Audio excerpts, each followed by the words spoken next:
Hoje eu quero falar sobre como é conviver com uma pessoa com transtorno bipolar.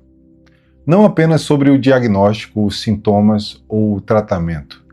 Eu quero falar sobre o que acontece com quem está do outro lado, com quem divide a casa, com quem atende o telefonema de madrugada, preocupado, com quem tenta ajudar, mas sente medo, cansaço e até raiva, e depois se culpa por ter sentido tudo isso. Porque o transtorno bipolar acontece dentro de uma pessoa, mas os efeitos dele podem atravessar uma família inteira. Então a pergunta desse vídeo é simples: como conviver com uma pessoa com transtorno bipolar sem abandoná-la, mas também sem abandonar a si mesmo? É sobre isso que a gente vai conversar hoje.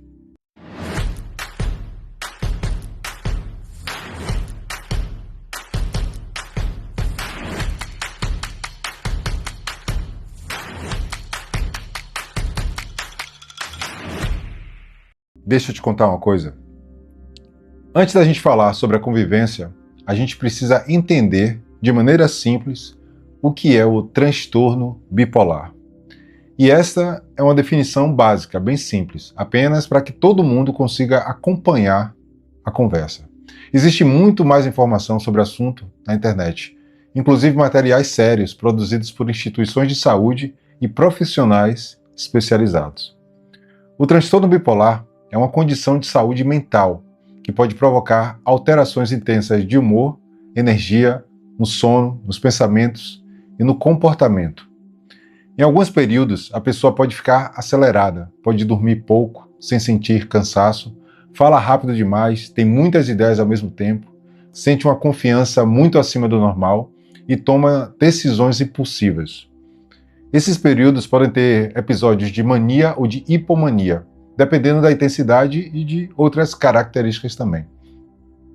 Em outros momentos, podem ocorrer episódios de depressão, falta de energia, perda de interesse, dificuldade para realizar tarefas simples, culpa, desesperança e, nos casos mais graves, pensamentos de que não vale a pena continuar.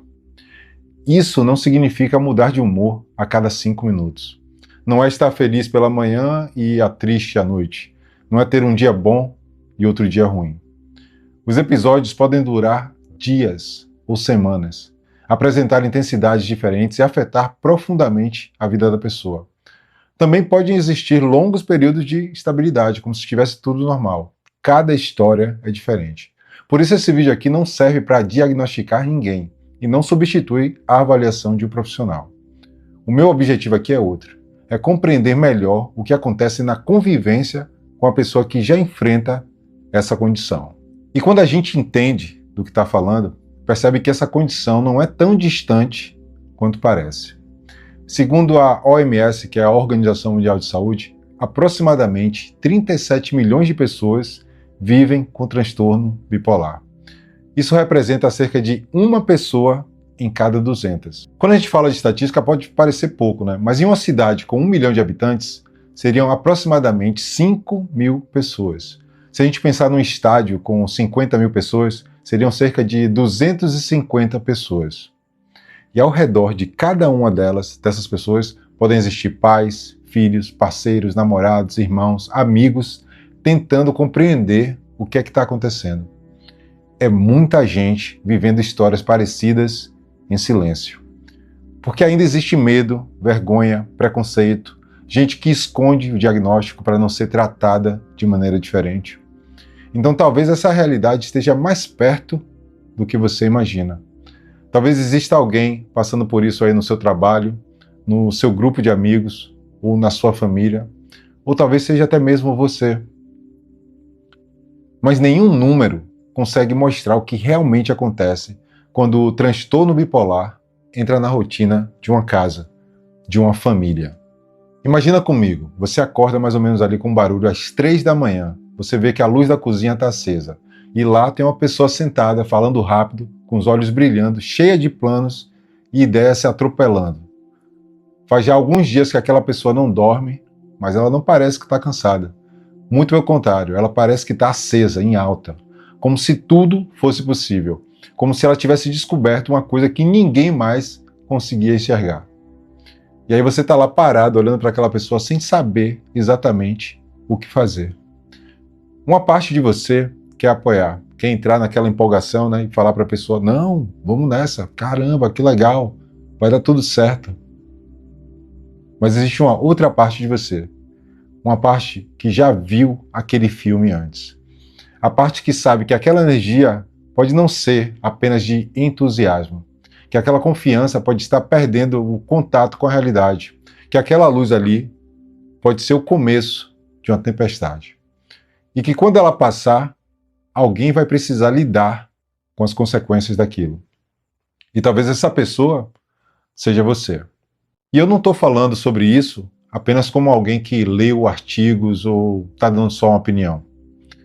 Existem pessoas na minha família que vivem com transtorno bipolar há muito tempo. Por isso, este vídeo não é apenas sobre quem recebeu o diagnóstico, é também sobre quem convive e quem acompanha. Quem tenta entender, quem fica acordado, quem procura ajuda e quem tenta estabelecer limites. E quem também, muitas vezes, sente culpa por também estar cansado. Porque esse lado quase nunca aparece. Mas talvez seja exatamente o lado em que você está também. É dentro de casa que a falta de informação começa a machucar todo mundo. Sabe por quê? Porque transtorno bipolar não é frescura, não é preguiça, não é malandragem, não é falta de Deus, não é tentativa de chamar atenção. E também não é defeito de caráter. Quando a família não entende isso, chama de irresponsável uma pessoa que, na verdade, está em crise. Chama de preguiçosa uma pessoa que está lá enfrentando um episódio de depressão. Tenta corrigir com briga, com bronca, aquilo que, na verdade, precisa de tratamento. Durante um episódio de mania, é como se o motor daquela pessoa estivesse funcionando acima do limite. A pessoa pode acreditar que não precisa dormir, porque ela não dorme mesmo. Pode se sentir que ela é mais inteligente, mais capaz, mais poderosa. Ela vem com vários planos, gasta muito dinheiro, toma as decisões sem pensar. Existe uma imagem na minha cabeça que me ajudou a compreender isso muito bem. Aquele sensor que normalmente diz assim pra gente, poxa, eu tenho que dormir, eu tô acelerado, eu tenho que ficar mais calmo, eu preciso descansar, essa decisão pode esperar. Todos esses sensores, essas decisões, tudo vai embora. Por isso a pessoa pode não perceber aquilo que todo mundo ao redor já percebeu. Então todo mundo já viu que a pessoa não está bem, mas ela está achando que é normal. E quando alguém tenta alertar, uma briga. Porque para ela, naquele momento, está tudo normal. Ela se acha muito poderosa. Mas depois também vem a queda.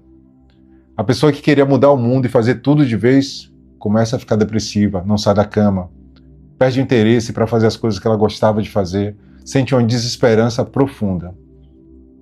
Mas essa gangorra que eu estou falando, né, ela não é organizada. É uma euforia de um lado, uma semana assim, um dia assim, outro assim. É muito difícil acompanhar. E aí entender isso muda a pergunta. Ao invés da gente falar assim, poxa, por que essa pessoa está fazendo isso comigo ou falando assim comigo? A gente começa a perguntar, o que é que está acontecendo agora com essa pessoa? Só que entender a condição não torna a convivência mais fácil. Pode até tornar a convivência mais justa, mas não necessariamente mais leve. Porque a condição acontece dentro de uma pessoa, mas ela entra na casa, ela afeta todo mundo. Ela afeta o sono, as finanças, os planos, a relação entre pai, filho, irmão, parceiros. E quem convive também começa a mudar. Não dorme direito, você dorme com o olho aberto, tenta identificar pela velocidade que ela fala, pelo horário que ela dormiu, que acordou, pelos planos que ela está falando. Você começa a se transformar numa espécie de meteorologista emocional. Você fica sempre ligado para saber qual vai ser o próximo passo. Você passa o dia tentando descobrir se aquilo é apenas uma nuvem ou ali é o começo de uma tempestade. Se o telefone toca fora de hora, você já fica com frio na barriga. A pessoa demora para responder, você já monta vários cenários na sua cabeça. Pô, o que vai acontecer? Onde é que ela está? Mesmo quando tudo está bem, ainda tem uma parte dentro de você que você fica, será que vai acontecer? Você não sabe se você deve incentivar ou frear aquela pessoa. Se você deve insistir ou se afastar. Não sabe se aquela empolgação é saudável ou é o início de um novo episódio. Você também sofre com aquela situação. Mas aí você às vezes engole a frustração, o medo, a raiva. porque você sabe que você tem que ajudar aquela pessoa. Mas aí você percebe também que você pode estar entrando em uma crise você mesmo. Porque esse seu cansaço, ele pode acumular. E aí aparecem sentimentos que quase ninguém admite. Porque às vezes, junto com a preocupação, aparece também a raiva. Você sente raiva de algumas coisas, de algumas ações, de algumas decisões, das promessas que não foram cumpridas, do dinheiro que gastou, das palavras que falou na hora errada, dos xingamentos. Você vai sentir tudo isso também. Mas logo depois você sente culpado, vem a culpa. Como é que você vai sentir raiva de uma pessoa que está doente? Como é que você pode querer se distanciar de alguém que naquele momento ali precisa de mim? Será que eu sou uma pessoa ruim? Mas deixa eu te dizer uma coisa com clareza. Você não é uma pessoa ruim, você não é um monstro. Sentir raiva não significa que você deixou de se importar. Sentir cansaço não significa abandono. Precisar de distância não significa indiferença. Significa que você também precisa de limites. E os seus limites não deixam de existir porque alguém recebeu um diagnóstico de transtorno bipolar. A pessoa pode até estar doente e você também pode estar ferido. As duas coisas podem, na verdade, existir ao mesmo tempo. Compreender a condição também não significa que você tem que aceitar tudo daquela condição. Não significa aceitar violência, ameaça, humilhação, abuso, colocar outras pessoas em risco. Compreensão não é permissão ilimitada. Você pode simplesmente dizer, eu sei que você não está bem, mas eu não vou permanecer aqui se houver agressão. Eu me importo com você, mas precisamos procurar ajuda. Eu quero muito acompanhar com você e te ajudar, mas eu acho que eu não consigo fazer isso sozinho. E isso não é abandono, isso é limite. Às vezes, cuidar é acolher, às vezes é chamar ajuda, às vezes é interromper uma discussão e às vezes é manter também distância. E em algumas situações, é admitir que a família não consegue administrar aquilo sem ter um apoio profissional. E é justamente diante do medo que muita gente assume uma responsabilidade impossível. Por isso fala sobre morrer, desaparecer ou não querer mais continuar, precisam sempre ser levadas a sério. A família não precisa descobrir sozinha se a pessoa está falando a verdade sobre aquilo. A função da família não é adivinhar, é procurar ajuda. Mas depois que você percebe que existe um risco real, o silêncio daquela pessoa começa a te assustar.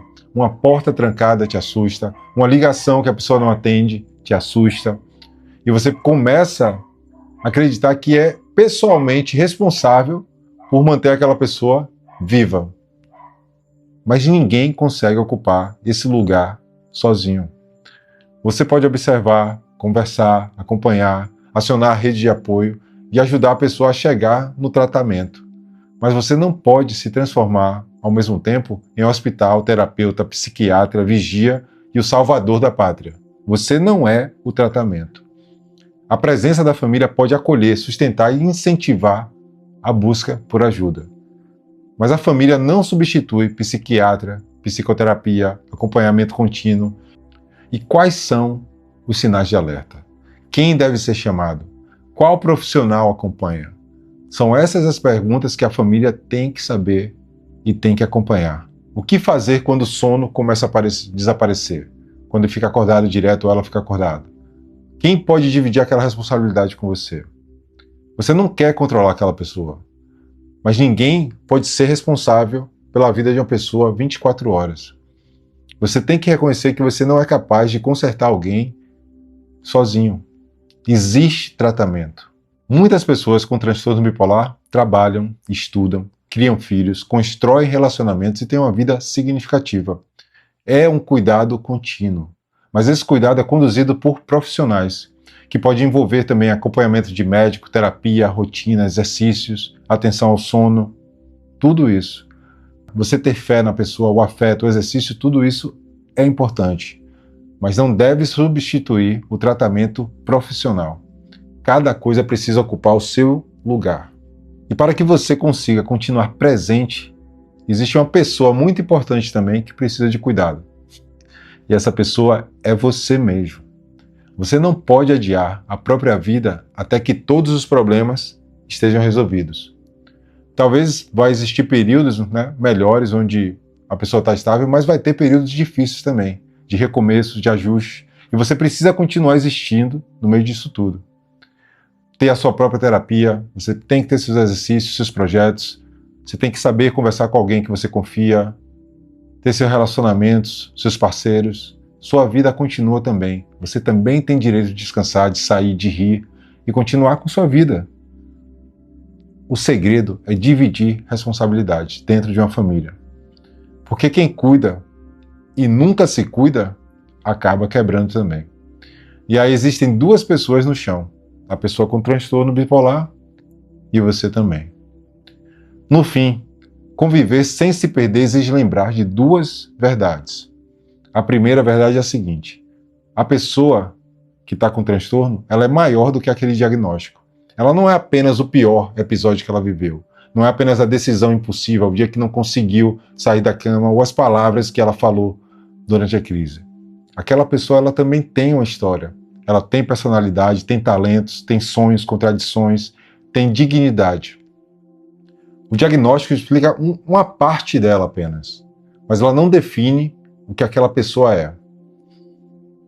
E a segunda verdade é essa aqui: você também é maior do que o papel de cuidador. Você não precisa escolher entre se importar com alguém com transtorno e cuidar de si mesmo. Os dois cuidados precisam existir. Então, se você vive essa história dentro da sua família, seus amigos, respira fundo. Você não é cruel porque você está cansado. Você não é fraco porque você precisa de ajuda. E você não precisa carregar tudo sozinho. Procure acompanhamento profissional para a pessoa com quem você convive, se essa pessoa tem transtorno bipolar. Procure apoio também para você. Construa uma rede de apoio no seu bairro, amigos, vizinhos, e não espere a situação tornar insustentável para você pedir socorro. Se alguém falar em morrer, ou desaparecer, ou não querer continuar, você tem que levar isso a sério. No Brasil, o Centro de Valorização da Vida atende gratuitamente pelo número 188 e é 24 horas por dia. Em uma situação de risco imediato, você pode procurar o CAPS, uma UPA, acionar a SAMU no 192. Deixa eu te contar uma coisa. Esteja presente dentro daquilo que é possível para você. E coloque limites quando for necessário. Peça ajuda quando o peso for maior do que você consegue carregar. Mas não deixe que, na tentativa de cuidar de uma pessoa com transtorno bipolar, que você também desapareça. A gente se vê no próximo.